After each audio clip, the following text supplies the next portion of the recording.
Señor, una vez más te agradecemos por este tiempo, Señor. Señor, ¿qué sería de nosotros si tú no hubieras llegado a nuestras vidas, Señor? En verdad, Señor, es un privilegio estar aquí, Señor, para conocerte más. Señor, la verdad es que todos necesitamos de ti, Señor, mucho.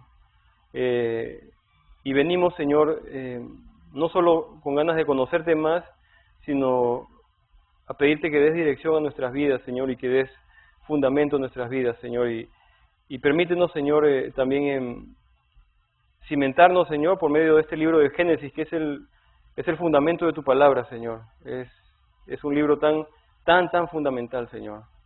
Padre, habla tú, Señor, abre tú, Señor, tu boca y, Padre, por medio de tu Espíritu Santo también, enséñanos hoy día, Señor. Señor, te agradecemos y dejamos este tiempo en tus manos, Señor. En el nombre de tu Hijo Jesús. Amén. Amén. Bueno, vamos a empezar con la importancia. ¿Cuál es la importancia del libro de Génesis? Probablemente Génesis es el libro más importante de la Biblia, ¿no? ¿Y por qué? ¿Por qué? Porque sin Génesis el resto de la Biblia sería realmente incomprensible, ¿no? ¿Y a qué me refiero? ¿No? Génesis empieza con cómo Dios crea el universo y después crea al hombre, y después cómo trata con el hombre, y el hombre cómo cae y viene la necesidad de redención. Todo eso está en Génesis y es el fundamento de todo lo que viene después de la Biblia. Miren, Génesis trata de la creación del hombre en los primeros 3 capítulos, y de a partir de ahí hasta Apocalipsis trata toda la Biblia acerca de la redención del hombre, ¿no? La redención se da por los sucesos que sucedieron en Génesis. Entonces, si sacáramos Génesis, si no supiéramos qué pasó con el hombre, de dónde viene el hombre, en qué falló el hombre, no podríamos entender la necesidad de un redentor, ¿no? Sin embargo, Génesis nos revela cosas importantísimas que solamente Dios nos podría revelar, ¿no? Como la creación del mundo y en fin, lo que pasó con el hombre. Sería incomprensible. Si la Biblia empezara en Éxodo, empezaría con Dios tratando con Moisés y con los judíos, y sería la historia de un pueblo, de una tribu, que Dios levanta como una nación, y no sabríamos el porqué. No sabríamos el porqué Dios tiene misericordia, no sabríamos de Abraham, no sabríamos de dónde viene, ¿no? ¿Por qué Dios está obrando en Israel de esa manera? ¿Por qué lo llama Moisés? Entonces es bien importante. El libro de Génesis nos muestra todo. Sin Génesis no comprenderíamos, por ejemplo, el origen del universo. No comprenderíamos el origen del hombre, ni cuál es el propósito del hombre.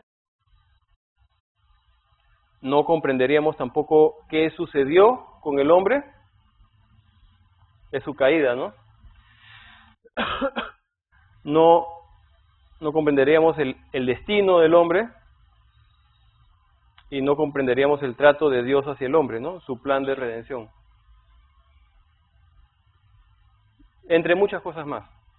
Otra vez, ¿no? Lo que dice ahí el slide, ¿no? No comprenderíamos el origen del universo, el origen del hombre, cuál es su propósito, qué sucedió con él, cuál es su destino y cómo es el trato de Dios hacia el hombre, ¿no?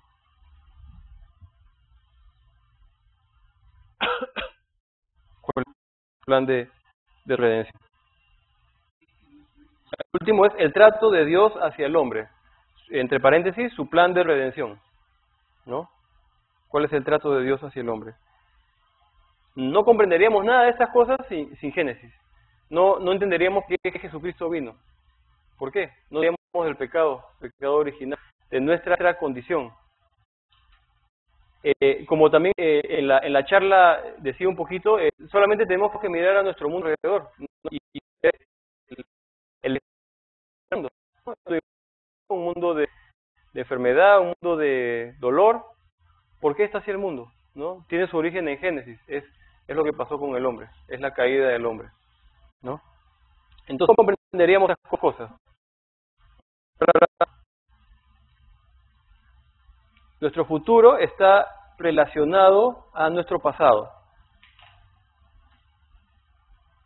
Y dice después, lo que creamos acerca de nuestro origen afectará lo que creemos con respecto a nuestro propósito.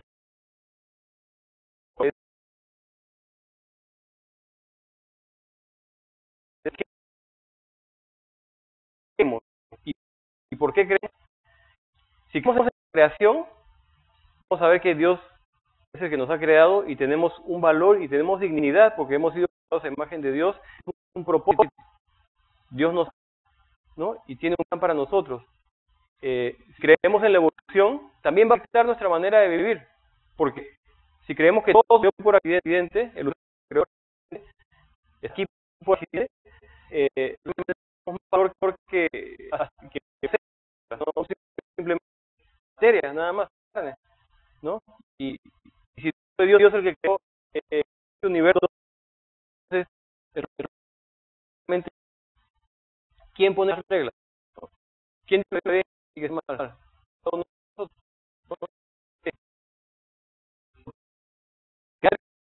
En origen afectará que creamos respecto a nuestro propósito y destino. Y esto es relacionado con creación y evolución.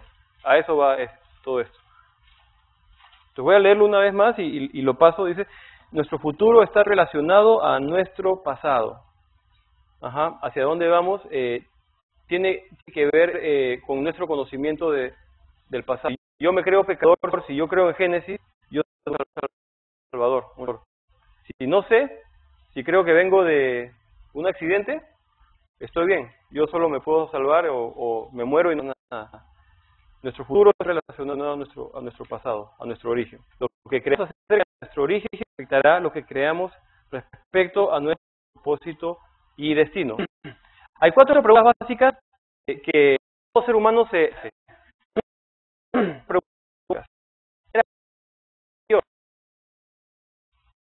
¿De dónde provengo? ¿De dónde vengo?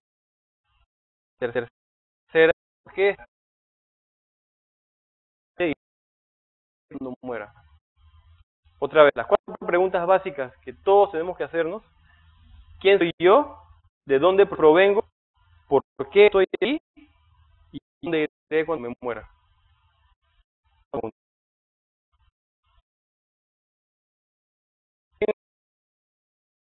Ahí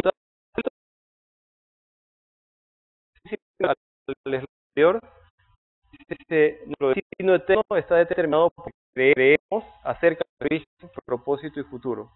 Es la misma idea del exterior.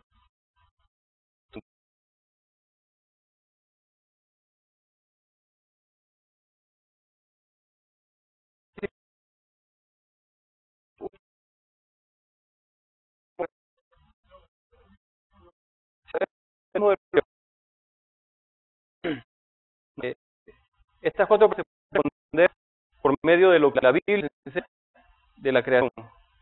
¿Qué nos enseña la Biblia en la creación? Que el hombre es creado por Dios. Que existe un propósito para la vida del hombre. Y que los principios son dados por Dios. Es lo mejor.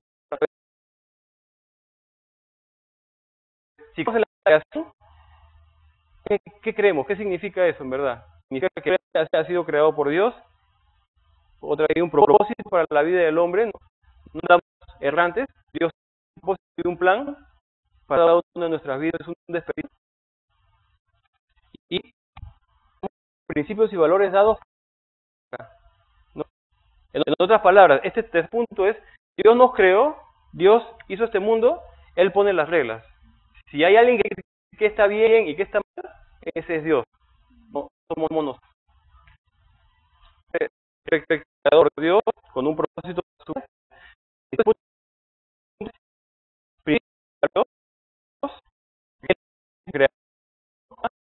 y sabe mejor, ¿no? Eso creemos siempre en la creación de Génesis, en lo que dice la Biblia.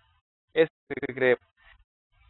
La otra, el otro punto de vista, sabemos, es la evolución, ¿no? ¿Qué implica Universos son producto de la casualidad. Una y sin motivo para la vida del hombre.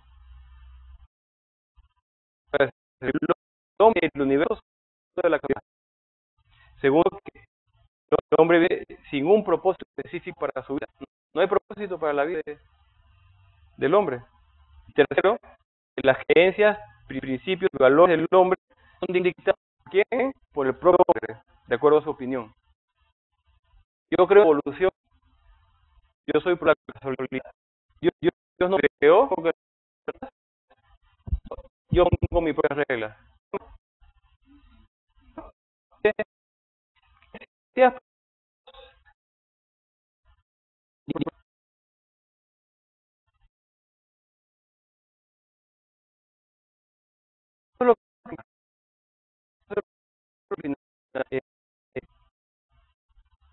Muchos evolucionistas creer en Dios, ¿no?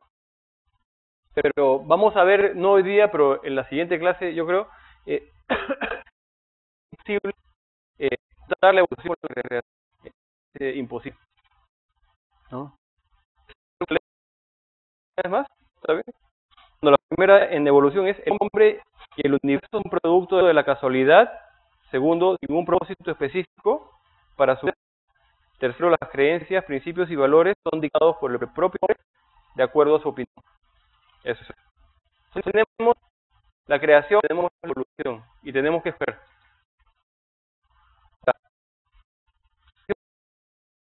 Muy bien. La creación, bueno, tenemos testimonio de creación y Génesis, pero por medio de podemos saber que un Dios. Vamos a ver, Dios ha manifestado su humanidad por medio de su creación. Dios ha manifestado. Hay un libro que quizá varios conocen, se llama Eternidad en sus corazones, que es por el Evangelio, pero es una certeza que hay algo más grande que ellos, ¿no? Y que la verdad tiene que haber un centro.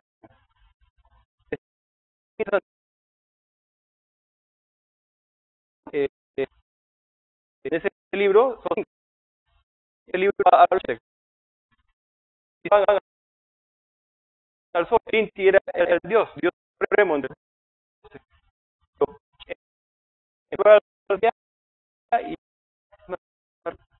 y el sol está tapado por una nube.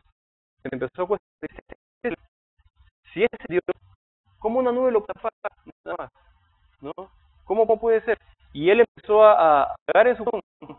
Y él tuvo una, no decisión, pero tuvo una certeza de que el verdadero Dios estaba por encima del sol, que había creado al sol, ¿no? Creo que muchos nos podemos identificar con esas historias antes de ser cristianos, que algo nos habló en la creación que dijimos, wow, esto es maravilloso.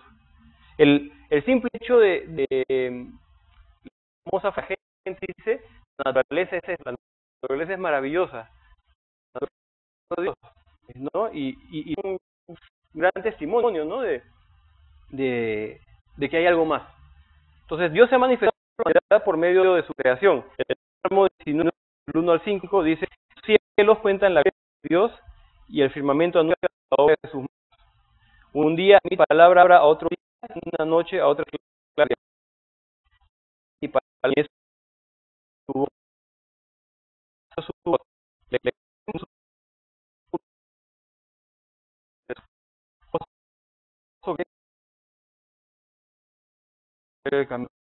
Los dos la gloria de Dios, dice el salmista,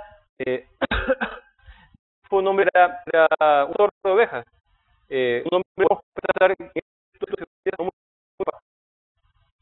hoy día hay gente que tiene muchos diplomas y aparentemente tiene mucha preparación, le cuesta creer que puede haber un Dios que creó todo y prefiere creer una mentira, decir que todo se creó por casualidad y que al final eso es un milagro también, porque el evolucionista es saber lo que pasó porque es un milagro, sean a los del medio. Y miren lo que dice las cosas invisibles, su eterno poder y deidad claramente visibles de la creación del mundo, siendo entendido las fechas, tienen Romanos 20. Hablando de Dios, las cosas invisibles, su eterno poder y deidad, hacen claramente la creación del mundo. Y dice que tiene excusas, ¿no? El hombre está de su maravillosa. Entonces Dios no se ha manifestado por medio de la creación, pero Dios nos habla por medio de la Biblia más específicamente. Como estamos hablando del primer libro de la Biblia, vamos a hacer una pequeña introducción de la palabra de Dios. Dios sabe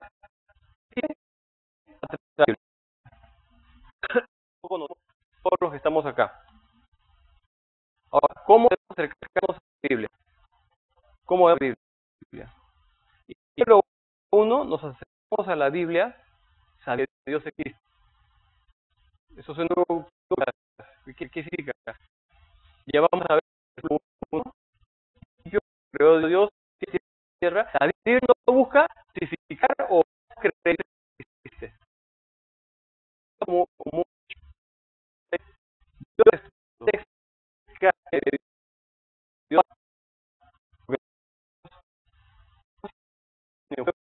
Dios tenemos testimonio de Dios. Entonces nos acercamos a la Biblia sabiendo que Dios existe. Es número uno. Número, ¿cómo debemos hacer la Biblia? Perdón. Venimos a la Biblia creyendo que es el medio por el cual Dios ha hablado al hombre, ¿no? Creer que la Biblia es la palabra de Dios, en otras palabras, ¿no? Venimos a la Biblia creyendo que es el medio por el cual Dios ha hablado al hombre.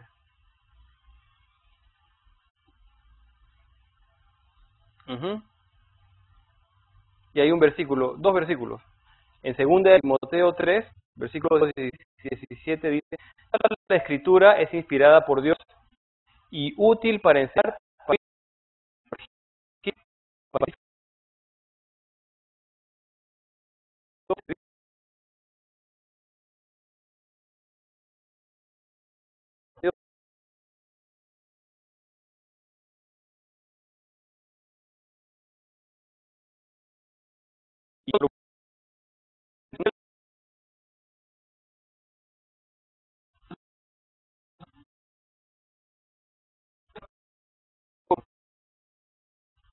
el hombre miles es el pecado de hoy, el hombre sigue siendo el mismo. Entonces, es el medio por el cual lo y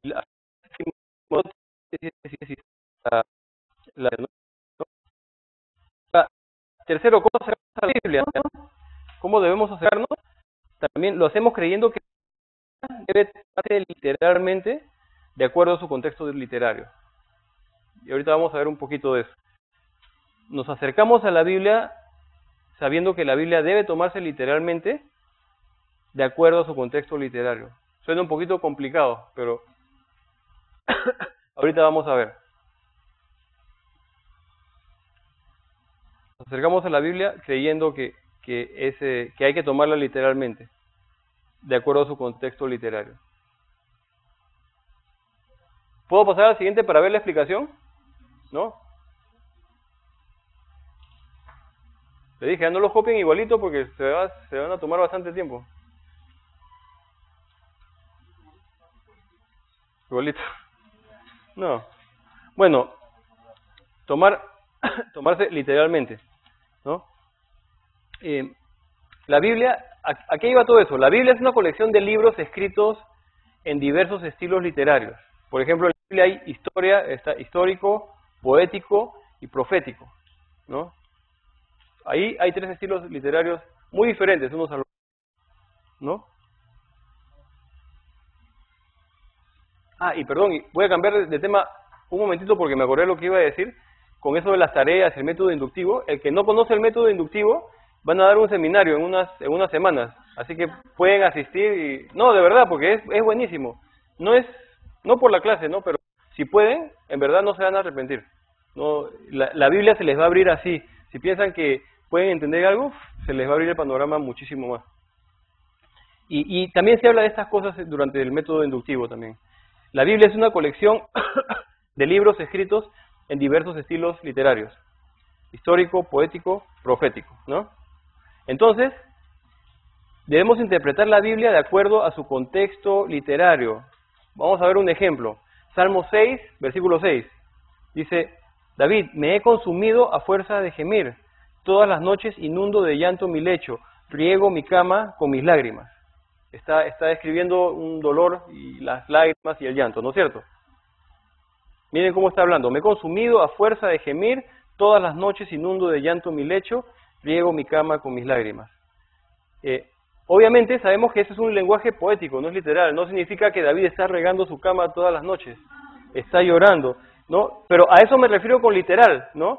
Y de acuerdo a su contexto y al estilo literario. O sea, tenemos que saber discernir, ¿no? Cuando es poesía, es una figura, va a ser claro, ¿no? Cuando es profecía y es una señal, generalmente la Biblia también nos deja saber, es una señal, no es para tomar literalmente. Y aquí este es un buen ejemplo, ¿no es cierto? Un lenguaje poético. Pero cuando la Biblia narra eventos históricos, debemos interpretarlos como una historia real y no como fábulas o mitos. A esto iba todo el asunto, ¿no? Cuando la Biblia narra eventos históricos, cuando escribe historia, ¿no?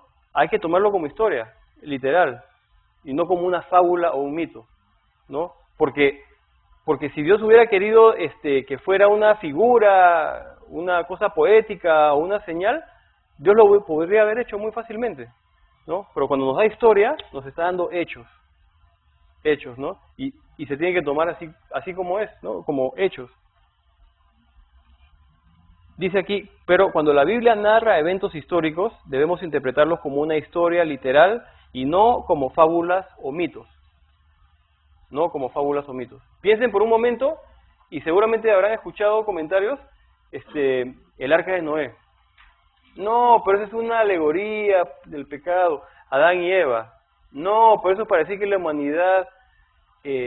Dios habla del principio bien claro, y así como Dios ni siquiera justifica su propia existencia, dice, en el principio creó Dios los cielos y la tierra, y está claro, la historia sigue igual.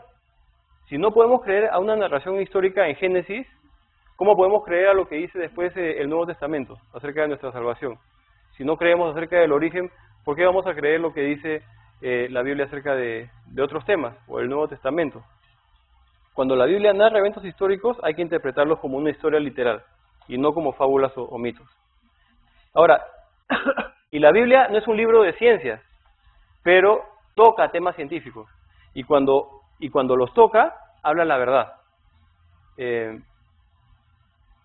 La Biblia, voy a repetir, dice, no es un libro de ciencia, pero cuando toca temas científicos, habla la verdad.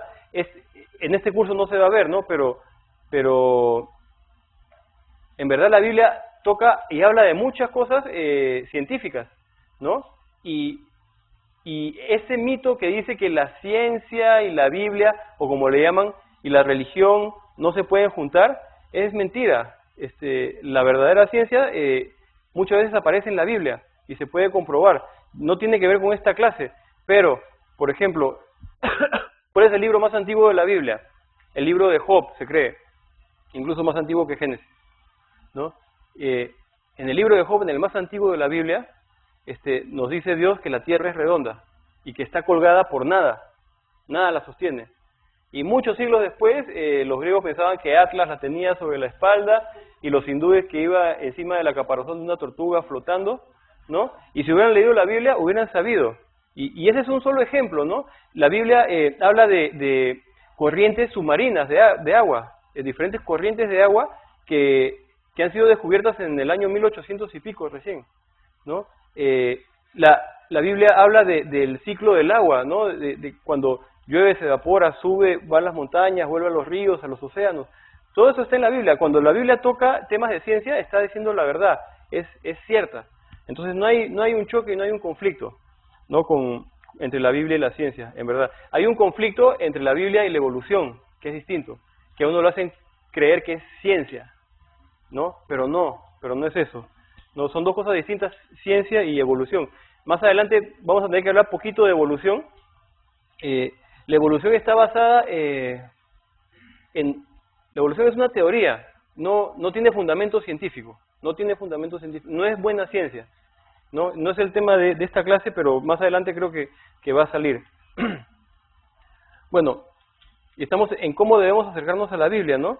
Un punto más, el tercero es, debemos acercarnos a la Biblia sabiendo que las copias que tenemos son duplicados confiables y fidedignos, aunque no sean duplicados perfectos de los escritos que Dios inspiró perfectamente. Suena un poquito enredado, pero...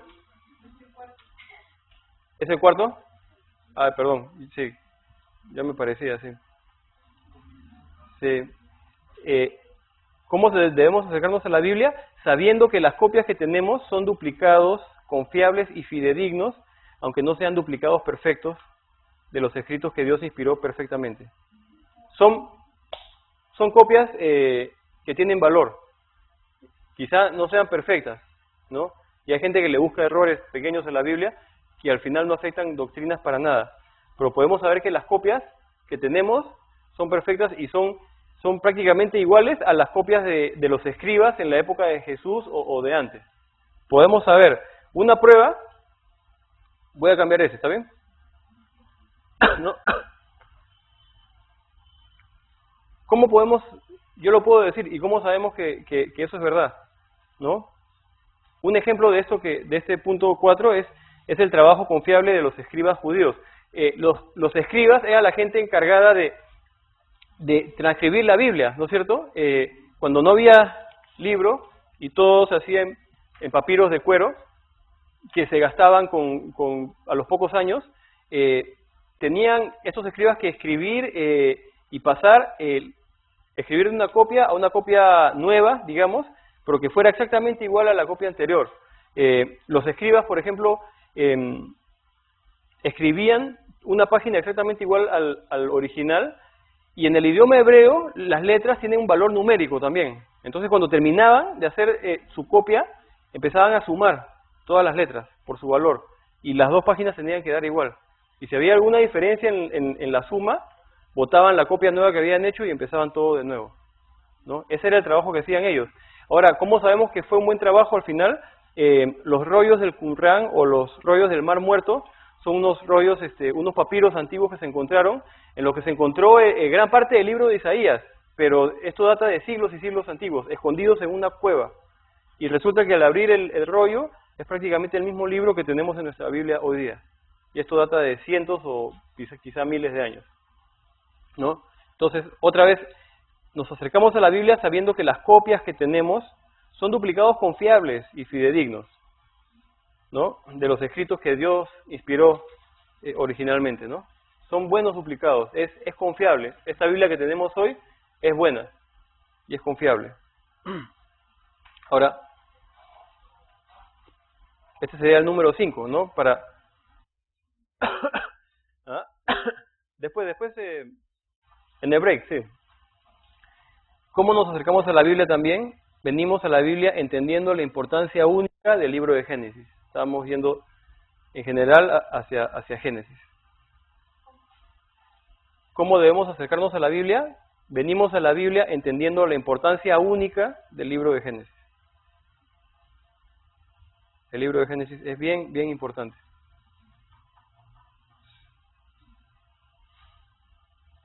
¿No? Entonces, venimos a la Biblia entendiendo la importancia única del libro de Génesis.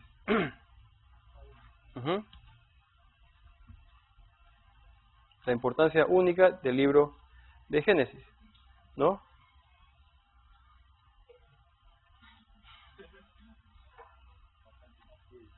Ahora, ¿por qué es importante el libro de Génesis? Otra vez, estamos en la importancia del libro de Génesis.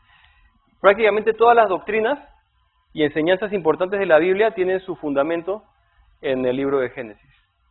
Por ejemplo, la redención, la justificación, Jesucristo, el carácter de Dios, el reino de Dios, la caída, Israel, la promesa del Mesías, etcétera.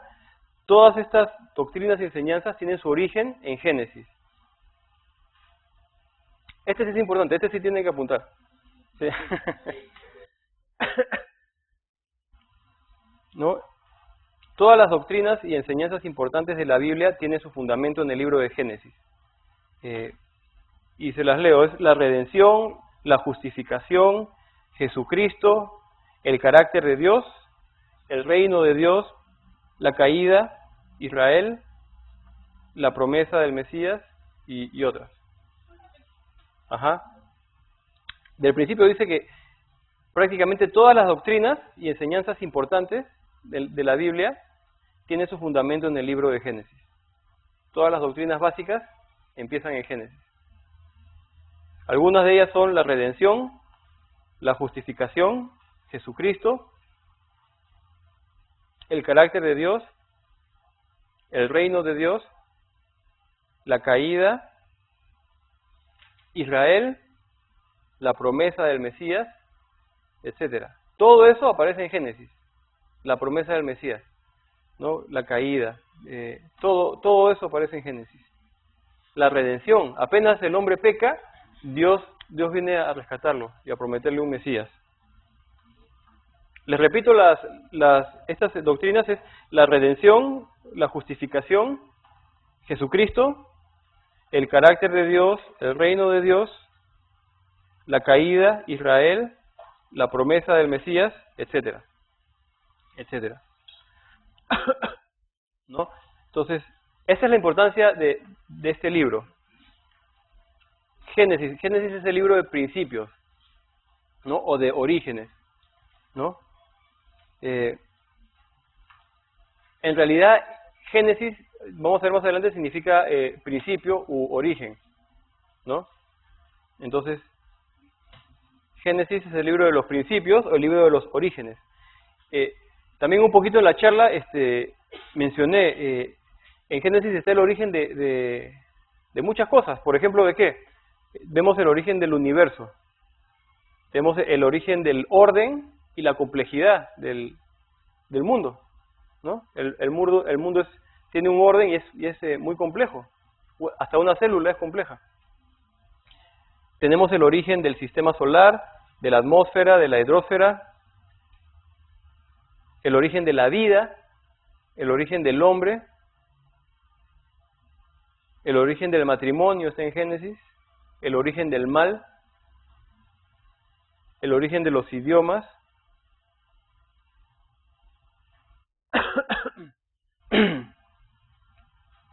el origen del gobierno, la cultura,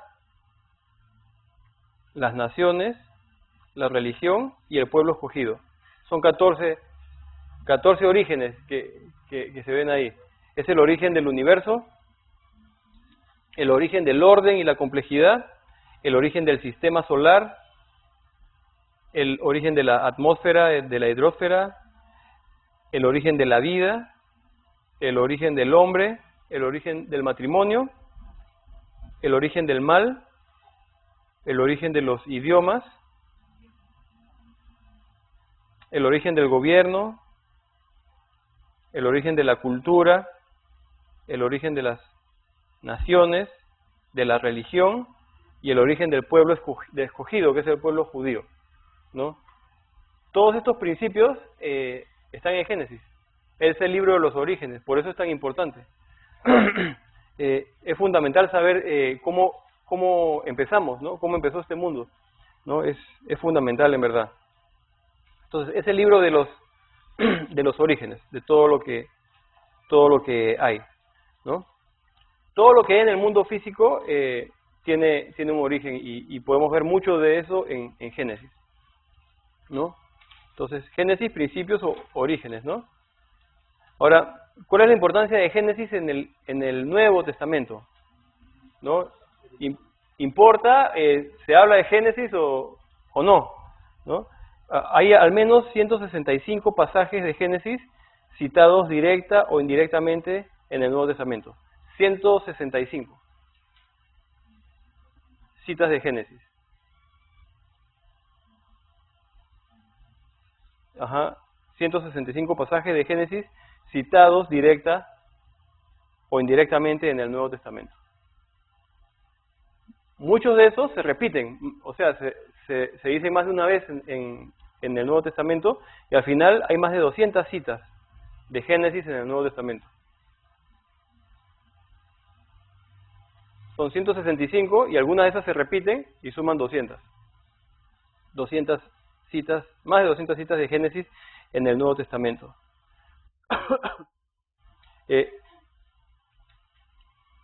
Al final, el mismo Señor Jesús cita Génesis, ¿no? Cita Génesis. Otra vez dice, hay 165 pasajes de Génesis citados directa o indirectamente en el Nuevo Testamento. Más de 200 citas de Génesis en el Nuevo Testamento, ¿no? Son muchas. Génesis, en otras palabras, es muy citado en el Nuevo Testamento por Jesucristo, por Pablo, por Pedro. Ellos citan Génesis, citan el evento del diluvio como sucesos reales, no como historias o alegorías. Lo hablan como que sucedieron realmente, ¿no? Y así hay que tomarlo, ¿no? Y Jesucristo declaró acerca de la importancia de creer en lo que escribió Moisés, ¿no? Jesucristo declaró acerca de la importancia de creer en lo que escribió Moisés. Y no hemos llegado todavía al quién es el autor de Génesis, pero vamos a ver esto un poquito, ¿no? Jesucristo declaró acerca de la importancia de creer en lo que escribió Moisés. En Juan 5, versículos 46 y 47, dice, porque si creyeseis a Moisés, me creeríais a mí, porque de mí escribió él. Pero si no creéis a sus escritos, ¿cómo creeréis a mis palabras? ¿No? Ahí. Juan 5, versículos 46 y 47.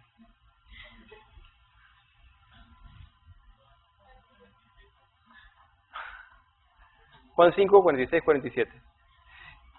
Ahí está Génesis, están los primeros 5 libros del Antiguo Testamento.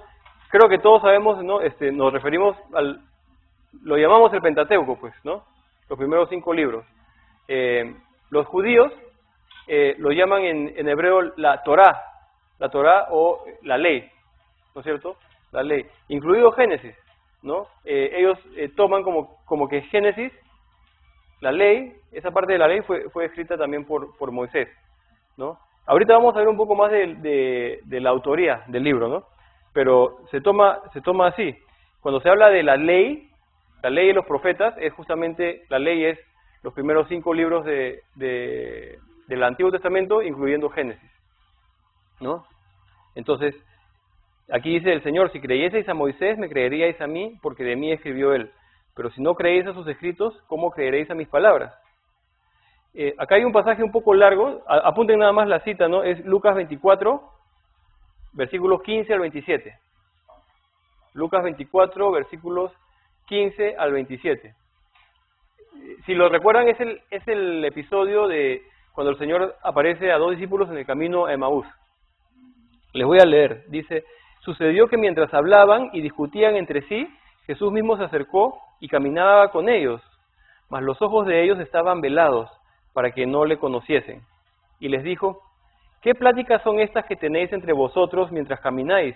¿Y por qué estáis tristes? Respondiendo uno de ellos, que se llamaba Cleofás, le dijo, ¿eres tú el único forastero en Jerusalén que no has sabido las cosas que en ella han acontecido en estos días? Entonces él les dijo, ¿qué cosas? Y ellos le dijeron, de Jesús Nazareno, que fue varón profeta, poderoso en obra y en palabra delante de Dios y de todo el pueblo, y cómo le entregaron los principales sacerdotes y nuestros gobernantes a sentencia de muerte y le crucificaron. Pero nosotros esperábamos que él era el que había de redimir a Israel. Y ahora, además de todo esto, hoy ya es el 3er día que esto ha acontecido. Aunque también nos han asombrado unas mujeres de entre nosotros, las que antes del día fueron al sepulcro, y como no hallaron su cuerpo, vinieron diciendo que también habían visto visión de ángeles, quienes dijeron que él vive. Y fueron algunos de los nuestros al sepulcro, y hallaron así como las mujeres habían dicho, pero a él no le vieron. Entonces él les dijo, oh insensatos y tardos de corazón para creer todo lo que los profetas han dicho. ¿No era necesario que el Cristo padeciera estas cosas y que entrara en su gloria? Ahora noten el último versículo, el 27. Y comenzando desde Moisés y siguiendo por todos los profetas, les declaraba en todas las escrituras lo que de él decía. Y eso lo que significa es, empezando con Moisés desde Génesis, por todos los profetas, Jesucristo está en todos los libros del Antiguo Testamento. Está en Génesis, está en los demás libros de la ley y está en los libros proféticos. Jesucristo aparece en todos los libros. Y Moisés escribió de él. Así que mientras estudiemos Génesis vamos a encontrarnos también con el Señor Jesús, ¿no? También hay varios tipos. Se trata de él al final. Va a estar ahí. Comenzando desde Moisés, incluyendo Génesis, siguiendo por todos los profetas, les declaraba en todas las escrituras lo que de él decían, ¿no? Entonces, ya para ir al autor del libro de Génesis. Hay dos posibilidades. La primera, varios autores después de Moisés escribieron el libro de Génesis. Esa es una hipótesis que se conoce como la hipótesis documentaria. Que varios autores, tiempo después de Moisés, escribieron cada uno una parte acerca de la historia de Génesis. Uno de la creación, otro de la caída, otro de Abraham, otro de Isaac, otro de José. La primera posibilidad, sí, son varios autores después de Moisés. Lo que algunos podrían creer, que se conoce como la hipótesis documentaria. Varios autores después del tiempo de Moisés. La segunda posibilidad es que fue escrito por Moisés mismo, Génesis. La segunda posibilidad es Moisés, ¿no? Como, otra vez, tres posibilidades. Por revelación divina, Dios mismo le puede haber dicho a Moisés. Por tradiciones orales, gracias. Por tradiciones orales, ¿no? Historias que se transmitían verbalmente, ¿no?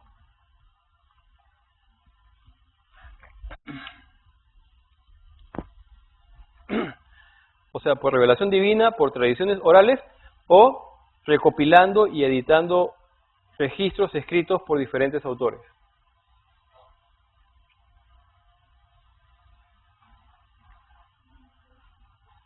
Otra vez por revelación divina, por tradiciones orales, por la tercera posibilidad de Moisés, que Moisés recopiló y editó registros escritos por diferentes autores. Les tuve que poner todo eso es bueno saber. Y ahorita vamos a ver cuál es la más aceptada. Nadie puede decir es esta, porque nadie ha estado ahí para ver, pero sí hay una que es la más aceptada, ¿no? ¿Tienen esas tres? ¿Ya está? Ya. ¿No? Moisés, ¿no? Entonces, lo que es generalmente aceptado es que Moisés juntó y editó registros escritos por los patriarcas mencionados en Génesis con la guía e inspiración del Espíritu Santo. Lo que eso significa es que Moisés recibió escritos ya de la creación, que posiblemente hasta Adán mismo puede haber escrito, después otras tablas que han sido escritas por los otros patriarcas, por Abraham, o por José, o por otros, y él juntó, las puso juntas, las editó, y la hizo un libro, inspirado por el Espíritu Santo, ¿no? Eso es lo que es, esa es digamos, la posibilidad más aceptada, ¿no? La he explicado y la voy a leer de nuevo. Dice, lo que es generalmente aceptado es que Moisés juntó y editó registros escritos por los patriarcas mencionados en Génesis, con la guía e inspiración del Espíritu Santo, ¿no?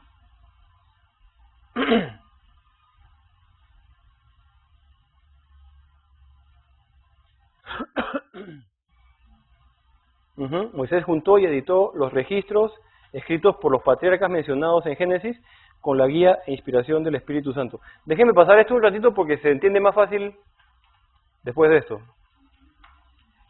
Una razón para creer eso es, una probabilidad, dice aquí, es la firma del autor de cada sección. Noten, hay varios versículos aquí puestos. Génesis 2, 4, 5, 1, 6, 9, etcétera, etcétera. Ahorita los voy a leer. En estas partes, por ejemplo, si voy a Génesis 2, 4, ¿qué dice? Dice, estos son los orígenes de los cielos y de la tierra, los orígenes. Si voy al 5, 1, dice, este es el libro de las generaciones de Abraham. Generaciones. Si voy al 6, 9, estas son las generaciones de Noé. Si voy al 10, 1, estas son las generaciones de los hijos de Noé. Entonces, hay palabras y hay frases que vamos a encontrar en Génesis. Estas son las generaciones de, estos son los orígenes de, ¿no? Las palabras orígenes o generaciones o descendientes en nuestra Biblia, en hebreo es la misma palabra, es la palabra toledot, que significa las generaciones, justamente. ¿Ya lo confundí? ¿Sí? Ya, poquito. Toledot, sí, conté al final, conté. Bueno, sí, aquí dice, ¿no? Una probabilidad de cómo Moisés juntó estas tablas, dice, es la firma de cada autor de cada sección. Dice, Toledot en hebreo significa los orígenes, generaciones, descendientes. Estas frasecitas, estas palabras las encontramos en Génesis 2, 4, Génesis 5, 1, Génesis 6, 9, Génesis 10, 1, Génesis 11, 10, 11, 27, muy rápido, 11, 10, 11, 27, 25, 12, 25, 19, 36, 1, 36, 9 y por último 37, 2. ¿Qué dicen estos versículos? Que es la misma frase en cada uno de estos versículos. Estas son las generaciones de Abraham, estas son las generaciones de Noé, estos son los orígenes del universo. Entonces, ¿para qué les pongo todo eso? Se cree que, por ejemplo, Adán puede haber escrito la primera parte, la parte de la creación dictada por Dios mismo. Y cuando Adán termina de escribir su parte, pone, estos son los orígenes de, digamos, Adán, ¿no? Y cuando Noé tenía que escribir lo que pasó antes del diluvio, él lo escribió y terminaba como firmando, como dice acá, una firma del autor diciendo, estas son las generaciones de Noé. Y él cerraba, digamos, su capítulo. Era como, es lo que se piensa, es una posibilidad. Era una manera de decir, esto fue lo que sucedió en mi vida hasta el día de hoy, ¿no? Y aquí termina. Entonces, no sabemos, es lo que se cree y es bastante aceptado. Entonces, pero asumiendo que fue así, se piensa que Moisés ha recibido todas estas tablas, desde el principio, ¿no? hasta José, él las ha juntado, las ha editado y ha compilado el libro, ¿no? Por eso les pongo esto de la firma y tantos versículos, ¿no? No es para marearlos ni nada, ¿no? Pero es lo que se cree, ¿no? Que fue así. Es posible, pero no podemos decir tampoco a ciencia cierta que así ha sido. Lo que sí, con todo eso, lo que sí es aceptado en verdad es que Moisés ha escrito la ley, la Torá, los 5 libros, ¿no? En verdad, ¿quién escribió el capítulo 1 de Génesis, de la creación, si no había nadie? ¿No? No sabemos. Muchos dicen fue Dios mismo, otros dicen que Dios le dijo a Adán y Adán después lo escribió, ¿no? No sabemos. Pero el hecho es que tenemos la firma, tenemos al final de cada patriarca, termina diciendo, estos son las generaciones de mi vida, ¿no? De esta vida y haciendo una descripción previa de lo que había pasado. Entonces, es lo que se piensa, y por eso se piensa que Moisés ha sido el que escribió eso. Pero bueno, entonces nos quedamos en Moisés y la autoría del libro, ¿no?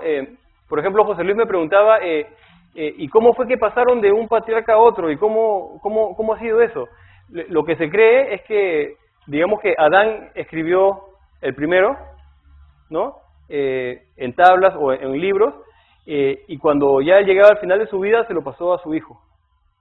Y su hijo, al que seguía, él escribió la otra parte, y cuando ya estaba por morir, lo pasó a sus hijos, y así, llegando a todos los patriarcas hasta Noé. Y cuando Noé termina de construir el arca, pone, estas son las generaciones de Noé, y él lo vuelve a pasar a sus hijos, y se cree que sus hijos escriben lo que sucede después del diluvio, cuando salen del arca. Así es como se cree que fue pasando. Otra pregunta interesante que me hizo José Luis, entonces, ¿cómo fue que se conservaron esas? ¿Quién se las dio a Moisés? ¿Quién las guardaba? ¿No? Pero podemos pensar que Israel estaba esclavizada en Egipto, ¿no? José había muerto, y José es el último de los patriarcas. Entonces podemos pensar que desde Adán hasta José fueron siendo entregadas todas estas tablas, estos registros, y que José fue el último que las guardó. Y que cuando al final salieron de Egipto, ¿no? Al desierto, cuando Moisés fue reconocido como líder de Israel, él recibió todas estas tablas, ¿no? Por el pueblo de Israel. Es una posibilidad, no está comprobado, pero les digo nada más porque es lo que se cree. Es una posibilidad que se piensa que es bastante factible, ¿no? ¿Cómo?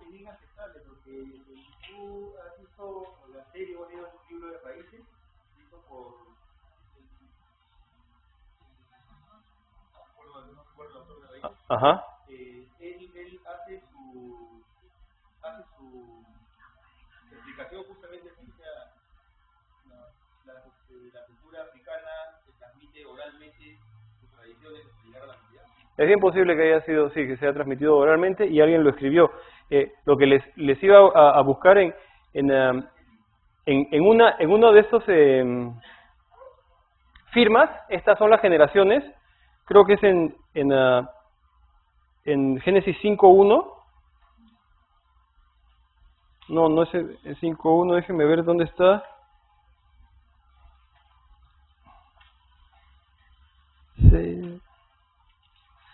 No la tengo en este momento, pero en una de ellas, una de las primeras, dice, estas son las generaciones del libro de Adán o del libro del patriarca, lo que nos indica que en esta época de creación del mundo tan antigua, en la que muchas veces se piensa que ¿cómo?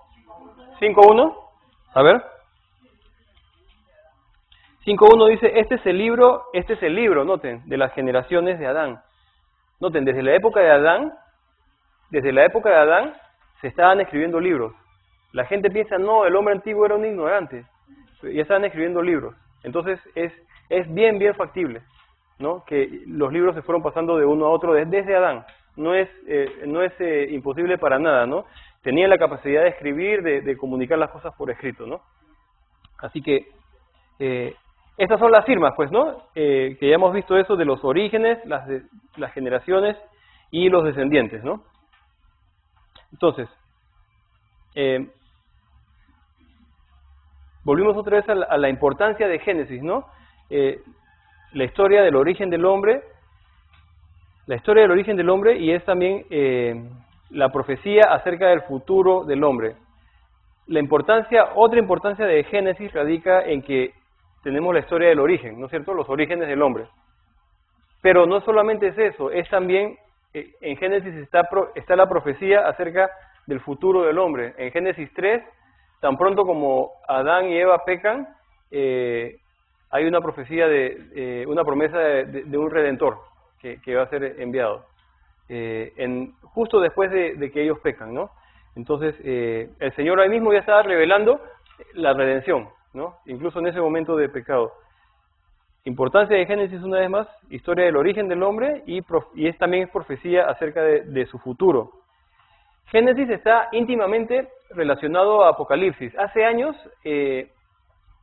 un amigo que estudió en el Instituto Bíblico me dijo, cuando estudie Génesis, sería bueno, puedes hacer un estudio paralelo de Génesis con Apocalipsis, porque tienen mucho en común. Y yo dije, ¿pero de qué está hablando, no? ¿Qué tiene que ver Génesis con Apocalipsis, no?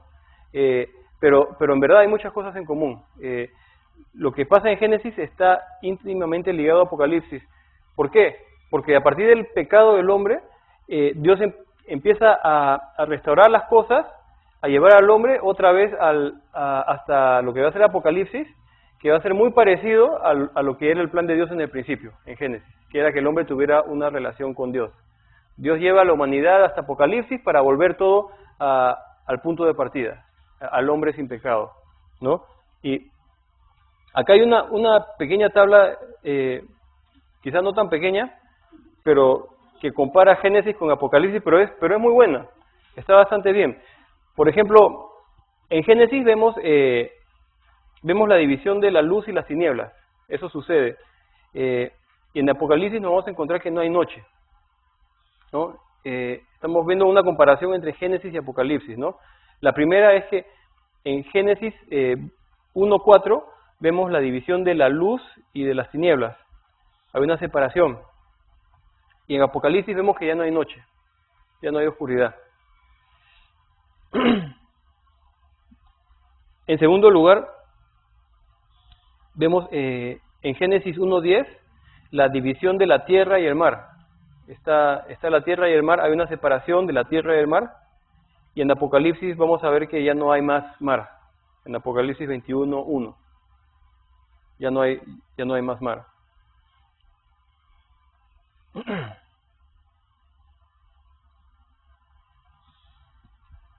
Ahora, esa es la segunda.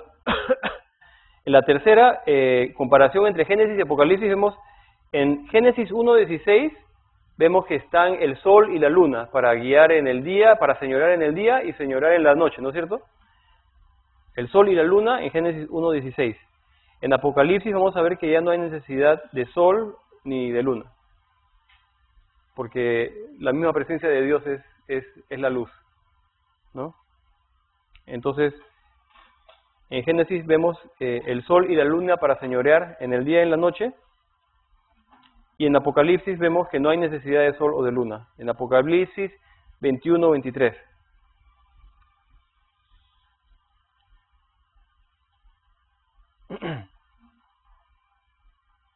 ¿Está bien? ¿Leo otra vez esa parte? ¿O? ¿Sí? Sol y luna. En Génesis 1:16 vemos que está el sol y luna señoreando sobre el día y la noche. Y en Apocalipsis 21:23 leemos que ya no hay necesidad de sol o luna. Ya no hay necesidad.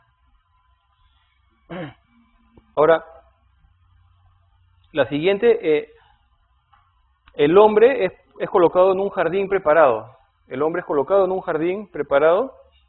Y en Apocalipsis, el hombre es puesto en una ciudad preparada, en la Nueva Jerusalén. El hombre es llevado a la Nueva Jerusalén. Voy a repetir esta última, ¿no? En Génesis 2:8 y 9, el hombre está en un jardín preparado por Dios, ¿no? En un jardín preparado por Dios. Y en Apocalipsis 21:2, el hombre está en una ciudad preparada por Dios, ¿no?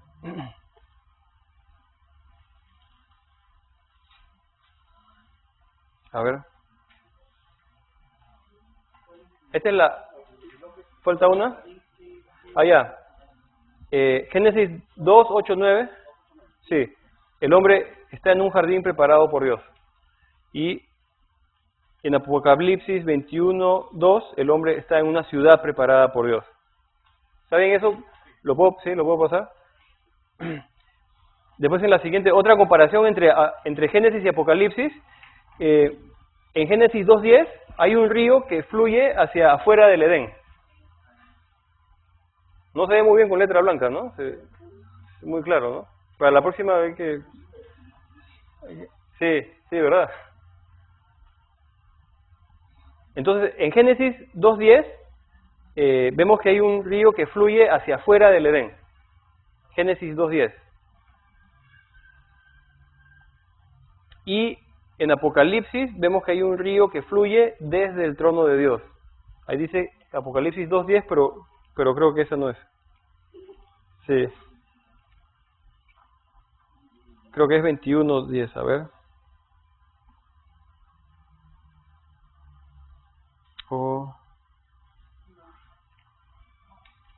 No la encuentro ahorita, la voy a buscar. La estoy buscando. Pero bueno, Es la comparación, ¿no? En Génesis 2.10 un río que fluye hacia afuera del Edén, en Apocalipsis un río que fluye desde el trono de Dios. Después le voy a conseguir la cita precisa. 22.1. Ay, gracias. Sí, 22.1, gracias, sí. 22.1. Ahora la siguiente, comparación entre Génesis y Apocalipsis.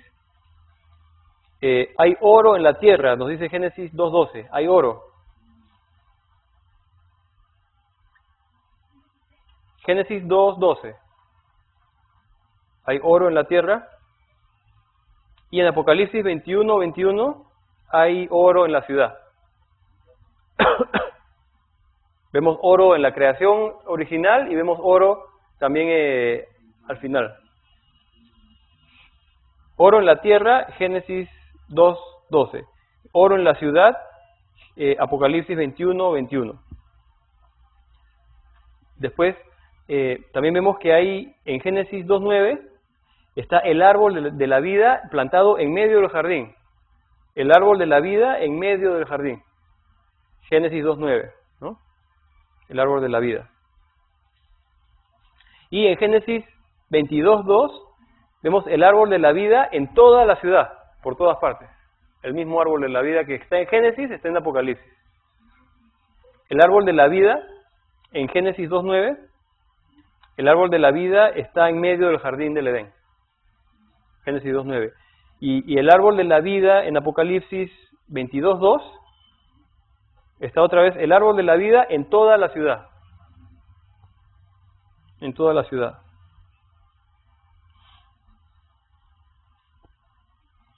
Este es Apocalipsis 22.2. Ahora, la siguiente es en Génesis 2.12. Génesis 2.12. ¿Cómo? Sí. En Génesis 2.12 hay bedelio y ónice, que son piedras preciosas. Bedelio y ónice, en Génesis 2.12. Génesis 2.12 hay bedelio y ónice, son piedras preciosas.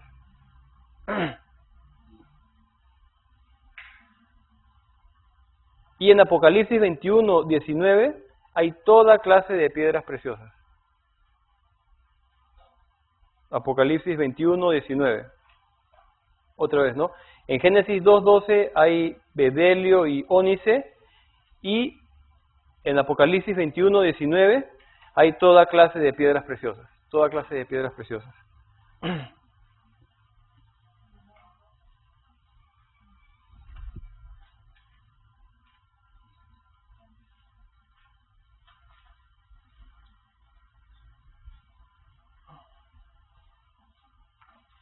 ¿No? Y ahora, una comparación más, hay en Génesis 3.8, vemos a Dios caminando en el jardín del Edén. Génesis 3.8, Dios caminando en el jardín. Y en Apocalipsis 21.3, vemos a Dios habitando con su pueblo. Dios habitando con su pueblo. ¿No? Apocalipsis 21.3, Dios habitando con su pueblo.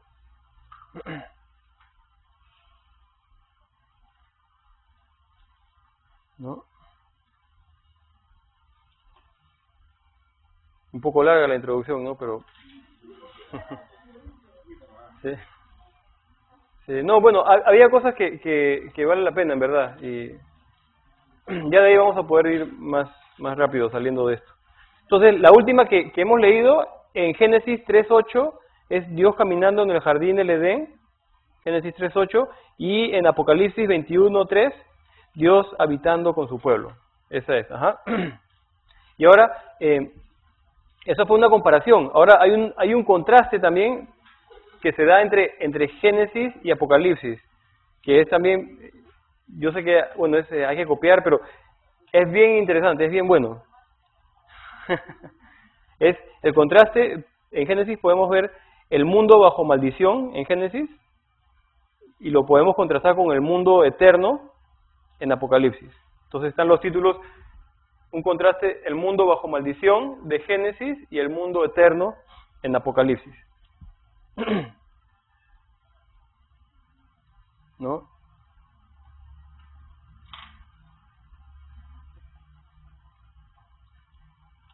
el mundo bajo maldición de Génesis y el mundo eterno en Apocalipsis, ¿no? En Génesis 3:17 vemos que la tierra es maldita. Dios dice, maldita sea la tierra. Y en Apocalipsis 21:3, Dios dice que ya no hay más maldición, se acabó la maldición. Es un contraste muy bueno. Ya no hay más maldición. Entonces, en Génesis 3:17, la tierra es maldita. Y en Apocalipsis 21:3 ya no hay más maldición.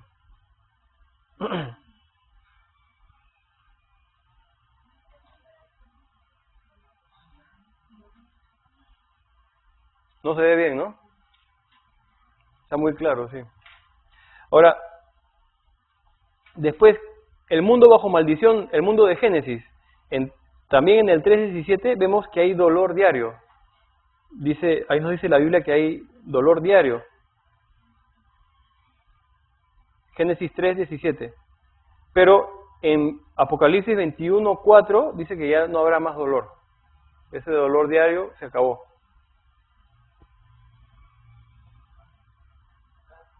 ¿No? Entonces, en Génesis 3:17 hay dolor diario y en contraste, en Apocalipsis 21:4 ya no hay más dolor. Se acabó el dolor, porque se acabó la maldición. Después, en Génesis 3:18 vemos que hay espinos y cardos. Espinas, ajá, se puede pensar, ajá, espinos y cardos, ¿no? En Génesis 3:18, espinos y cardos. y en Apocalipsis vemos que ya no hay más llanto ni clamor. Los espinos, los cardos que pueden traer dolor también y llanto, vemos que en Apocalipsis 21:4 ya no hay más llanto ni clamor. Ya se acabó.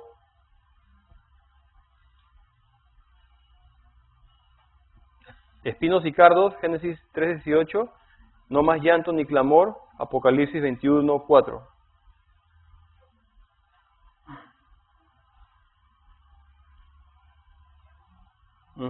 La siguiente dice, en Génesis 3:19, vemos que trabajamos y con el sudor de nuestro rostro, hay sudor en el rostro, dice Génesis 3:19, sudor en el rostro. Y, sí, por favor, por la grabación, si podrían guardar silencio. En Génesis 3:19 hay sudor en el rostro y Apocalipsis 21:4 habla de lágrimas enjugadas, ¿no? Entonces, son contrastes que, como sabemos, no son casualidad, ¿no? Son cosas que Dios ha puesto ahí en la Biblia.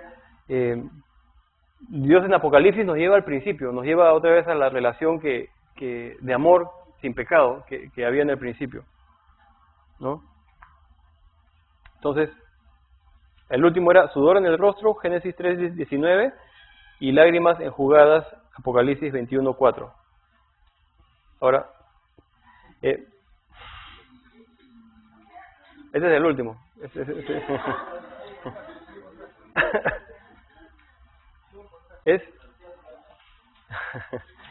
En Génesis 3:18 está hablando de que comieron plantas del campo. Y si quieren, apunten nada más las referencias bíblicas, no tienen que poner toda la frase, pueden poner plantas y frutos en el otro, y no tienen que apuntarlo así todo como está. Se van a poder ubicar después si tienen los versículos, ¿no? En Génesis 3:18 comieron plantas del campo, y en Apocalipsis 22:2 habla de 12 tipos de frutos para sanidad de todas las naciones. ¿No? Entonces, Génesis 3:18 comieron plantas, con Apocalipsis 22:2 de 12 tipos de frutos. Apunten la referencia en una palabrita nada más y va a ser más fácil. En Génesis 3:19, eres polvo y al polvo regresarás. Génesis 3:19 habla de regreso al polvo, el hombre regresa al polvo. Y en Apocalipsis 21:4 habla de que no hay más muerte. Génesis 3:19, regreso al polvo, cuando el hombre muere, y Apocalipsis 21:4 no hay más muerte, ¿no? Después, en Génesis 6:5 habla de la maldad de continuo en el corazón del hombre. Maldad de continuo. Génesis 6:5. Maldad de continuo. Y en Apocalipsis 21:27 habla que no habrá ninguna cosa inmunda delante de Dios. Apocalipsis 21:27, no habrá ninguna cosa inmunda. Entonces el contraste es maldad de continuo, Génesis 6:5, ninguna cosa inmunda, Apocalipsis 21:27. En Génesis 3:21 nos habla de túnicas de pieles para vestir a Adán y Eva, después de haber pecado, ¿no? Túnicas de pieles en Génesis 3:21. Pero en Apocalipsis 19:14 nos habla de los santos vestidos de lino fino, blanco y limpio. Entonces, Génesis, túnicas de pieles, Apocalipsis 19:14, lino fino, blanco y limpio. Ajá.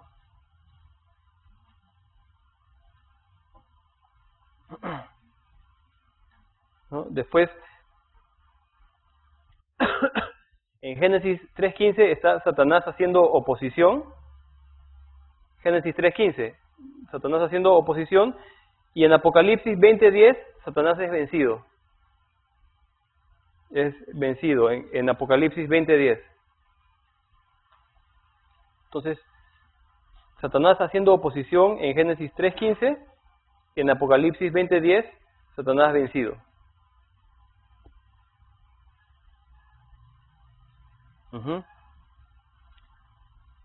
Después, en Apocalipsis después 3:24 nos habla de que Adán y Eva fueron apartados del árbol de la vida.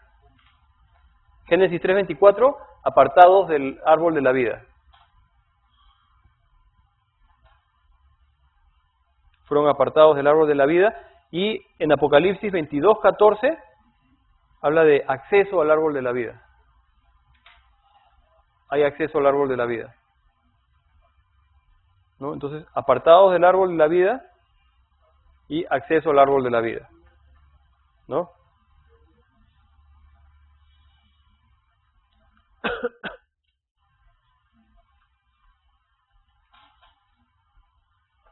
Las últimas dos, ya.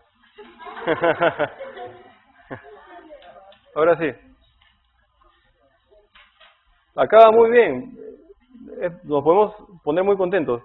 Dice, en Génesis 3:23, expulsados del jardín, ¿no? Adán y Eva expulsados del jardín.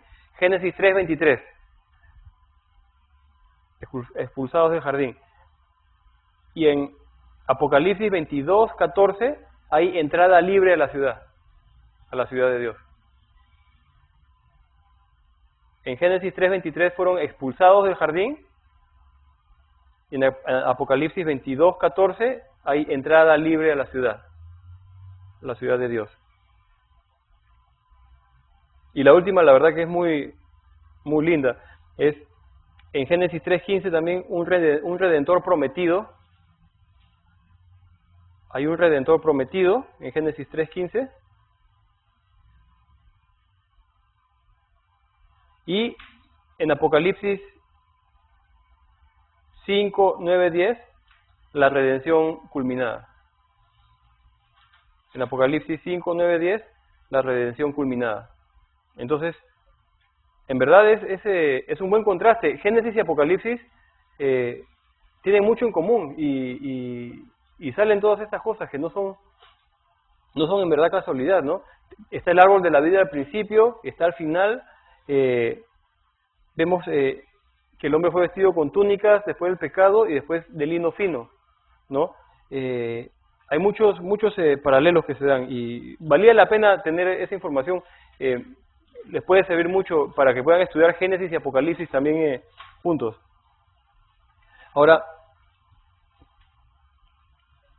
terminando toda esta introducción de Génesis, una parte final es nada más decir que la comprensión del libro de Génesis es fundamental para entender el propósito eterno de Dios.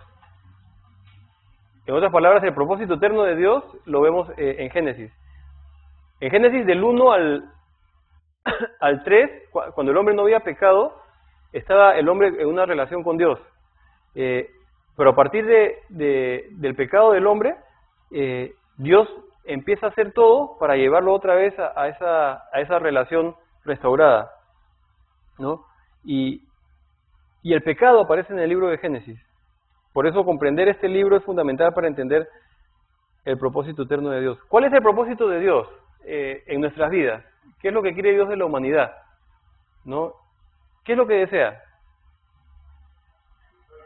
Desea que seamos salvos. Nos ama y quiere tener una relación con nosotros. ¿Y por qué? ¿Qué pasó con la relación del hombre con Dios? Por Génesis comprendemos que fue rota por el pecado. Por eso es importante comprender lo que dice Génesis para poder entender ese propósito de Dios, ¿no? Y lo último que dice acá es algo que ya también estaba en otro slide, que dice: nuestro final está relacionado a nuestro principio. Sí, lo que va a pasar al final de nuestras vidas, el haber sido salvos, aceptado a Jesucristo, sigue al cielo, tiene que ver con un principio también, con el hombre pecador y en necesidad de salvación, ¿no? Entonces, el libro de Génesis es muy, muy importante. Hay muchas cosas. Vamos a ver una división del libro de Génesis, ¿no? ¿No? Podemos tener dos divisiones principales nosotros. Se puede bosquejar el libro de diferentes maneras, ¿no? Para nosotros vamos a verlo de esta manera. Dos divisiones principales de Génesis. La primera, Génesis del 1 al 11, ¿no? Como hablábamos al principio. Génesis del 1 al 11, es la primera división, ¿no? Vemos tres cosas. Vemos Dios tratando con la humanidad en general.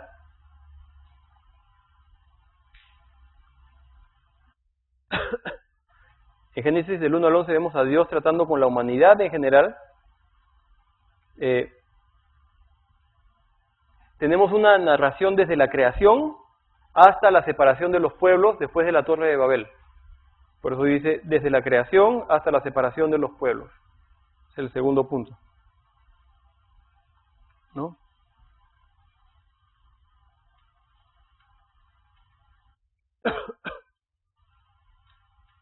Desde la creación hasta la separación de los pueblos. Y el tercer punto, Génesis 1 al 11, está centrado en 4 eventos principales. 1 es la creación, 2 la caída, 3 el diluvio y 4 la dispersión de las naciones. Otra vez, Génesis está centrado en 4 eventos principales. 1 la creación, 2 la caída, 3 el diluvio y 4 la dispersión de las naciones.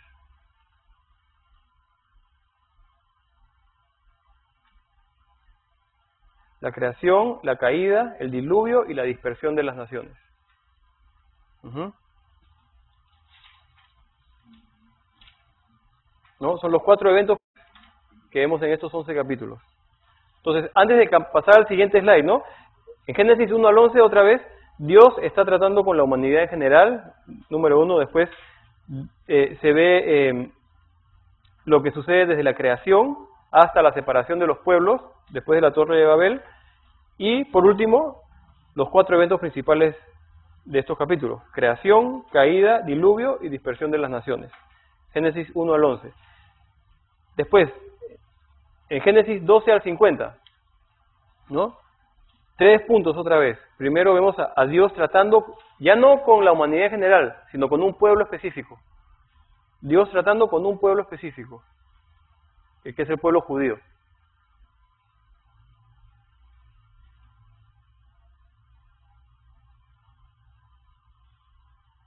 Dios tratando con un pueblo específico, que es el pueblo judío. Después, el segundo punto, vemos una narración desde el llamamiento de Abraham hasta la entrada a Egipto, ¿no? Génesis 12 al 50 va desde el llamamiento de Abraham hasta la entrada de sus descendientes a Egipto.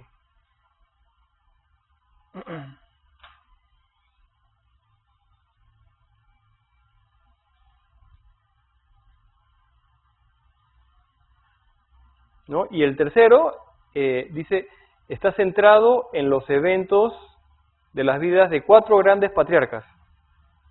Para ponerlo más simple, centrado en 4 patriarcas: Abraham, Isaac, Jacob y José. Centrado en 4 patriarcas que son Abraham, Isaac, Jacob y José.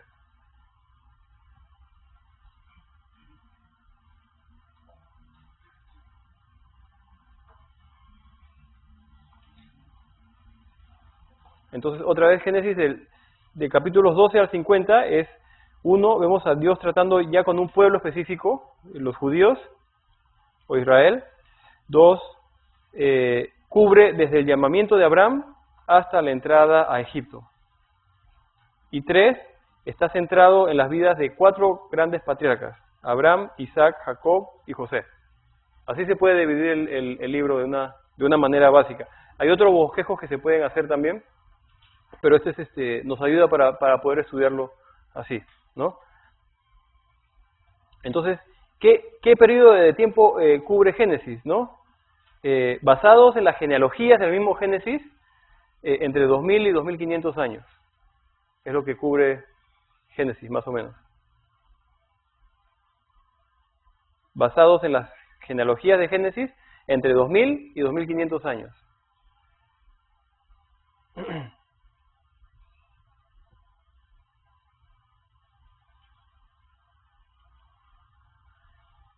Entre 2000 y 2500 años, ¿no? Basados en la genealogía. Es el periodo de tiempo de todo Génesis, ¿no?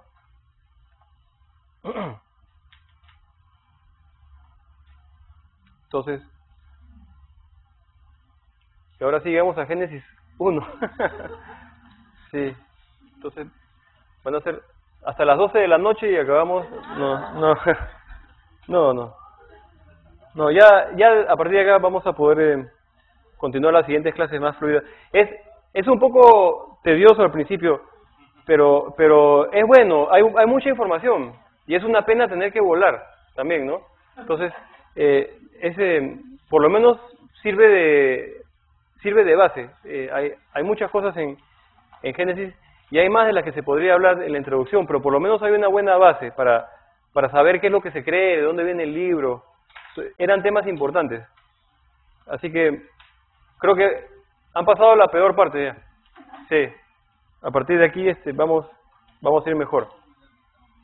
Bueno, Génesis, otra vez, vemos en Génesis 1, lo que sucede con muchos libros de la Biblia.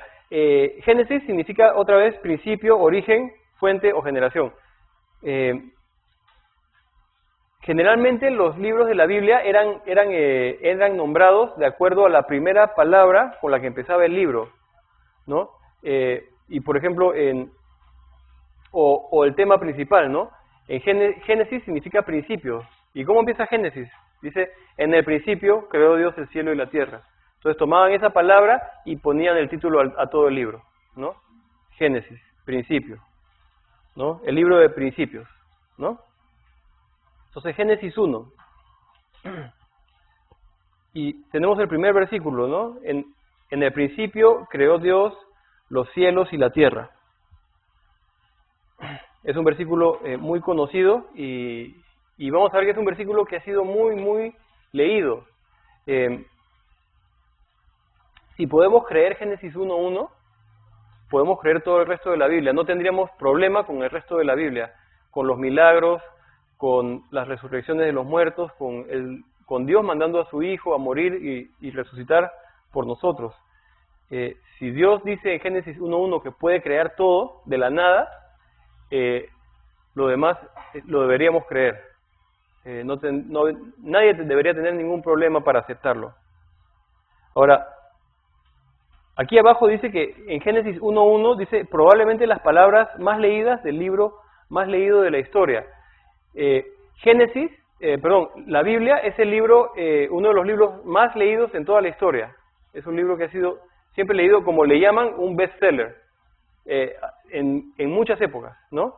Y mucha gente, durante toda la historia, empieza los libros, ¿por dónde? Por el principio, ¿no? Y mucha gente habrán escuchado ustedes, incluso no creyentes, que agarran sus libros y dicen, sí, abrí, leí Génesis, quise empezar y no entiendo nada, ¿no?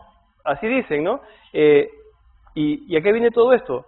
Que estas palabras de Génesis 1.1, del libro, uno de los libros más leídos de la historia, son una de las palabras más leídas por los seres humanos, ¿no? En el principio creó Dios los cielos y la tierra, ¿no? Probablemente de las palabras más leídas, y sin embargo también pueden ser las 10 palabras más atacadas, ¿no? Porque los evolucionistas, los filósofos, los ateos, en fin, diferentes tipos de gente ha atacado a esta verdad, ¿no? Aquí dice las 10 palabras más atacadas y sin embargo son verdad, siguen siendo verdad, ¿no? Las 10 palabras más atacadas y sin embargo son verdad, ¿no? Y estas palabras, si en verdad las creemos, y que hay un Dios tan grande que es capaz de crear el universo de la nada, como sabemos que sí es, en verdad, esta verdad refuta a la evolución, puede refutar a un montón de creencias que realmente, al ateísmo, que no tienen fundamento, ¿no? Génesis 1.1 refuta, por ejemplo, al ateísmo, porque vemos que el universo fue creado por Dios, ¿no? Génesis 1.1 refuta el ateísmo, porque el universo fue creado por Dios. Eso se entiende bastante claro. También dice en segundo lugar que Génesis 1.1 refuta el panteísmo, porque Dios es trascendente hacia aquello que ha creado. Eso suena un poco más complicado, ¿no? El panteísmo, ¿qué es el panteísmo? Es el pensar que todo es Dios, ¿no? Gente que piensa que el árbol es Dios, la esencia de Dios está en la piedra, ¿no? Está en la montaña, está en el río, ¿no? En otras palabras, un Dios no personal, ¿no? Que no tiene que ver con su creación, pero Génesis 1.1 refuta el panteísmo porque Dios es trascendente hacia aquello que ha creado. En otras palabras, Dios es un Dios personal hacia su creación. Dios no es un objeto. Dios es el ser supremo que tiene una preocupación personal, por usar la palabra preocupación, por su creación, que cuida de su creación. Es un Dios trascendente, personal, no es un Dios impersonal, como puede ser la roca, puede ser el árbol, ¿no? Génesis 1.1 también refuta el politeísmo, la creencia de que hay más de un Dios, ¿no? Porque un Dios, el único Dios, creó todas las cosas, ¿no? Génesis 1.1 refuta el politeísmo porque un Dios creó todas las cosas, que es el Dios verdadero, ¿no? Entonces, antes de pasar de página, Génesis 1.1 vemos que refuta 3 cosas aquí: el ateísmo, porque el universo fue creado por Dios; el panteísmo, porque Dios es trascendente hacia aquello que ha creado y Dios es personal; y el politeísmo, porque solamente un Dios, que es el Dios verdadero, creó todas las cosas. Ahora, Génesis 1.1 también refuta el materialismo. El materialismo, porque la materia tuvo un principio, como vemos en este versículo. Génesis 1.1 refuta el materialismo porque la materia tuvo un principio.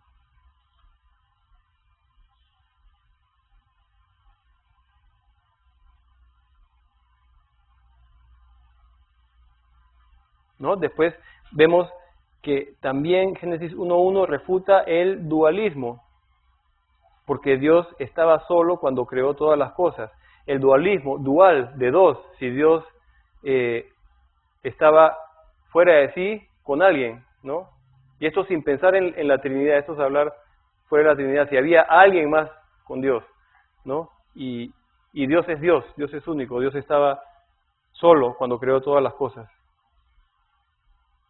En otras palabras, no hay otro como Él, ¿no? No hay otro Dios, no hay nadie más como Él, ¿no? Génesis 1.1 refuta el dualismo porque Dios estaba solo cuando creó todas las cosas. ¿no? Después, en tercer lugar, Génesis 1.1 refuta el humanismo, porque Dios y no el hombre es la realidad más alta. Es la última realidad, si quieren. Otra vez, Génesis 1.1 refuta el humanismo, porque Dios y no el hombre es la realidad más alta. El humanismo dice, no, el hombre es realmente la razón de ser de todo, ¿no? Vivir para complacerse a sí mismo, ¿no? Pero no. Génesis 1.1 nos muestra que Dios está por encima del hombre y Dios es la última y más alta realidad. Entonces, Génesis 1.1 refuta el humanismo porque Dios y no el hombre es la realidad más alta. Y por último, Génesis 1.1 refuta el evolucionismo o la evolución, como quieran llamarlo, porque Dios creó todas las cosas. Génesis 1.1 refuta el evolucionismo o la evolución, porque Dios creó todas las cosas. Dios creó todas las cosas. Y no se crearon por accidente, ¿no? Entonces, este versículo es fundamental, es muy importante y en verdad se podría hablar muchísimo de este versículo y lamentablemente vamos a tener después que continuar, pero hay mucho en este versículo, ¿no? Entonces, esta última página, Génesis 1.1 refuta el materialismo, el dualismo, el humanismo y el evolucionismo, ¿no? Otra vez volviendo a Génesis 1.1, entonces, en el principio creó Dios los cielos y la tierra, ¿no? Empezamos las primeras tres palabras, en el principio, ¿no? Y vemos que hubo un principio para el mundo material, hubo el principio de la materia, del mundo físico. Antes que Dios hablara no había nada físicamente, no había un mundo físico. Y Dios en el principio crea los cielos y la tierra, llamando la existencia a un mundo material, físico, que no había antes de eso, antes de este momento, no existía. Y vamos a ver que el mundo Dios lo creó realmente inmediatamente, ¿no? Con solo hablar, y no como dice la evolución con millones de años, ¿no? Dios habló y lo hizo. Hubo un principio para el mundo material que está en Génesis 1.1. Vemos el principio de la materia, ¿no? Y en el principio, en el hebreo podemos ver es Reshit o Bereshit, falta la B ahí, Bereshit, que se refiere al principio del tiempo, ¿no? Bereshit, ahí donde ven R-E, B-E, sí, B grande, B-E, B grande, E, B grande, Bereshit, Bereshit, es la palabra hebrea para en el principio, ¿no? Y esa palabra Bereshit está hablando otra vez del principio del tiempo. Noten las primeras tres palabras, en el principio, ¿no? ¿En el principio de qué? ¿No? En el principio del mundo material, y Dios está hablando ya de tiempo. Cuando habla de un principio, está hablando de algo que empieza acá y que va a terminar acá. Está hablando de tiempo, y de un tiempo finito, ¿no? Eso lo podemos entender, ¿no? Hubo un principio del tiempo y un fin del tiempo. Lo que quizás nos cuesta un poco más entender es que Dios está fuera del tiempo. Dios está fuera, nosotros vivimos, digamos, atrapados, si queremos, ¿no? Dentro del tiempo. Pero Dios está fuera del tiempo. Dios, el tiempo es una parte de su creación física, ¿no? Y Dios está fuera de eso. Dios está más allá del tiempo, no es afectado por el tiempo. Nosotros sí somos afectados y nos cuesta entender, pero Dios está fuera del tiempo. Nosotros medimos todo en términos de tiempo, ¿no? ¿Cuánto dura esto? ¿Cuántos años tengo? ¿Qué sucedió hace 2 años? Etcétera, etcétera, ¿no? Estamos dentro del tiempo, pero Dios está fuera, ¿no? Es difícil de entender, pero Dios está mucho más allá del tiempo. Por eso que en la Biblia tenemos este libro de Génesis en el principio y al final tenemos el libro de Apocalipsis. Dios sabe el principio de la humanidad y Dios sabe el fin de la humanidad. porque Dios está fuera del tiempo. Y nos cuesta entender, pero es una verdad. No, quizás no podamos entenderlo todo, ¿no? Pero Dios está, si bien está con nosotros, está fuera de la dimensión del tiempo, si quieren. Y aquí, siguiendo en el principio, ¿no? Podemos ver en el principio, y salteándonos un ratito, dice los cielos y la tierra. Eso está ahí a propósito porque en estas palabras encontramos tiempo, espacio y materia. Cuando hablamos del principio, un principio, estamos hablando de tiempo, ¿no es cierto? El principio y el final. ¿Cómo? Claro. El principio, cuando se habla del principio de algo, se está hablando que se puede medir, ¿no? En términos de tiempo. Podemos hablar del principio de la clase a las 6:30 y el fin de la clase a las 9:30, ¿no? A las 12, ¿no? Y entonces hay un principio y hay un fin, y podemos medirlo en tiempo, ¿no? Cuando menciona la palabra principio, ya está diciendo que en ese momento empezó esta magnitud de tiempo, ¿no? Que antes no existía, ¿no? Si es un poco, al principio cuesta, estas cosas son, sí, pero sí. Entonces en el principio nos habla de tiempo. ¿Sí está bien eso? ¿Sí? Bueno, después creó Dios los cielos y la tierra, ¿no? Creó Dios los cielos y la tierra. Cielos y tierra está hablando ya de materia, está hablando de algo físico, de algo creado. Y vemos que está la materia ahí. Y vemos que está el espacio también, ¿a dónde poner esa materia? Dios creó el mundo, creó el universo, y tiene que haber un espacio para donde esté ese mundo, donde esté ese universo, ¿no? Entonces, vemos aquí tiempo, espacio y materia, que son tres magnitudes, ¿no? Como decía Luis Alberto, tres magnitudes que pertenecen al mundo físico, ¿no? Y yo no les quiero complicar la vida, pero les digo eso porque Dios en el principio crea el mundo físico, de la nada, ¿no? Lo crea, y vamos a ver que para que exista el mundo físico tal como lo conocemos, tenemos que tener esas tres cosas: tiempo, espacio y materia. Porque si tenemos, voy a avanzar esto un ratito, tiempo, espacio y materia, necesariamente necesitamos las tres condiciones. Se deben dar las tres condiciones para la existencia significativa de la vida física.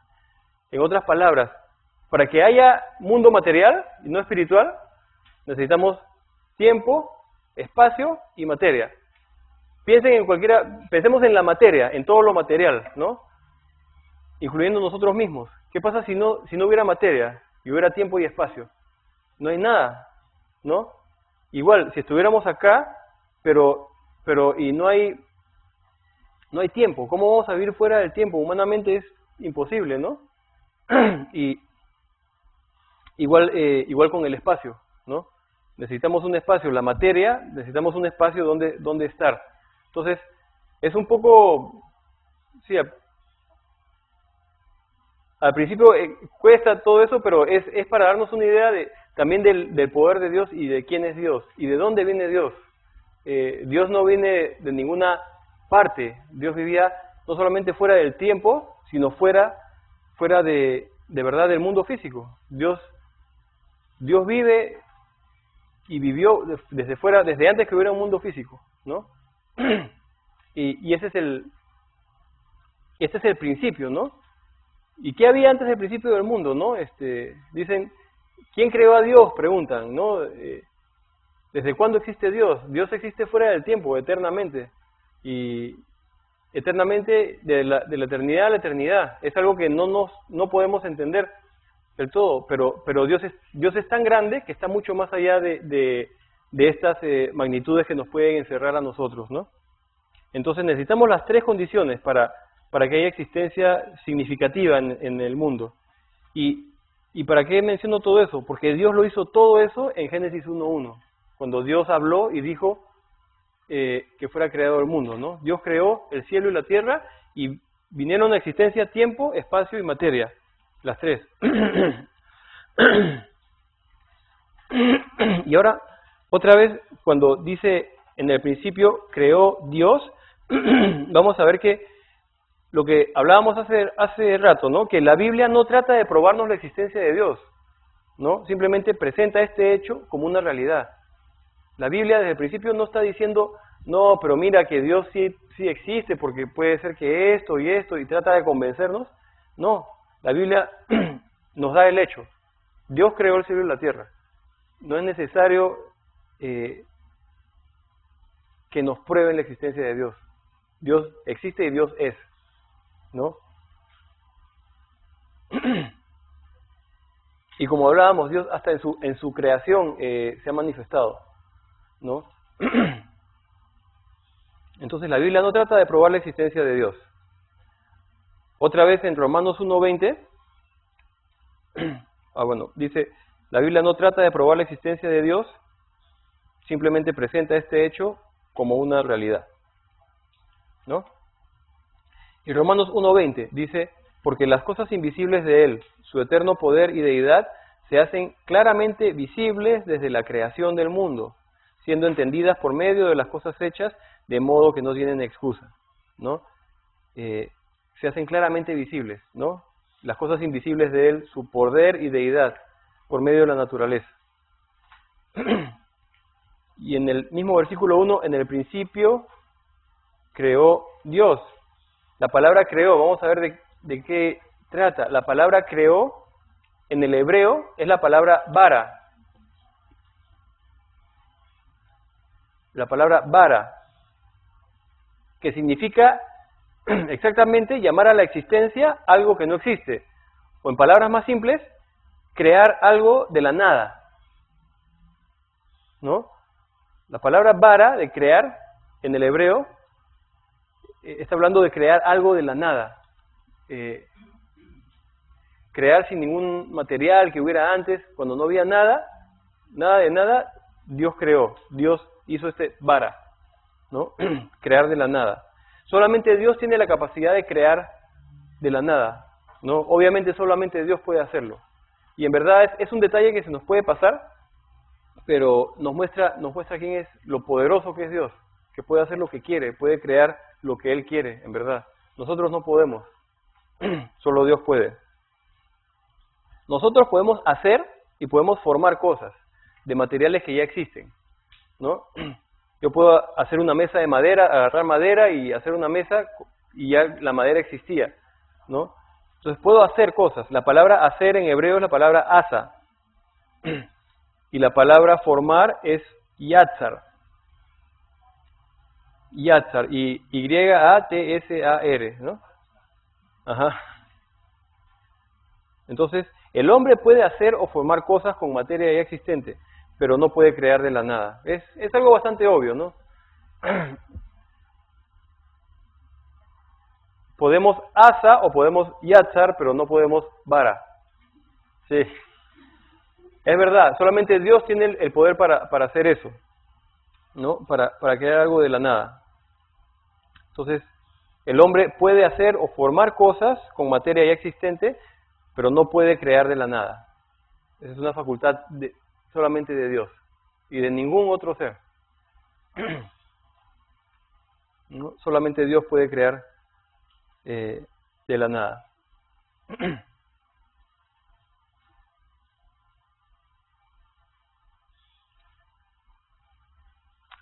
Otra vez, hacer es asa y formar es yatza. Ahora, el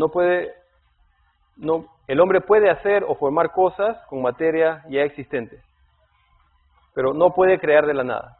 No puede crear de la nada. Ahora, en el principio creó Dios los cielos y la tierra. Estamos viendo un atributo de Dios que salta a simple vista, es su omnipotencia. Dios creó de la nada, bara, ¿no?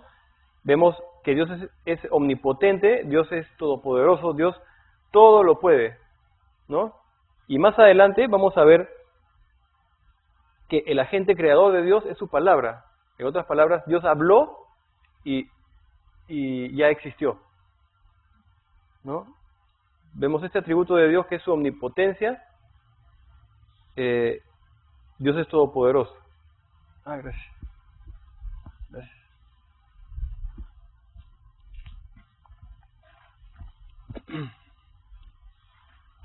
Dios es todopoderoso y el agente creador de Dios es su palabra. O sea, Dios usó su palabra para crear. Ese es el poder de Dios, ¿no?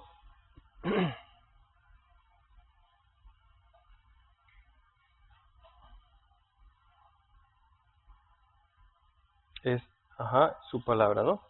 Y entonces Dios creó vara, ¿no? En el principio, ¿no? En el principio de la espacio, tiempo y materia. En el principio creó Dios y la palabra Dios que encontramos en Génesis 1:1 es la palabra Elohim en el hebreo, o Elohim,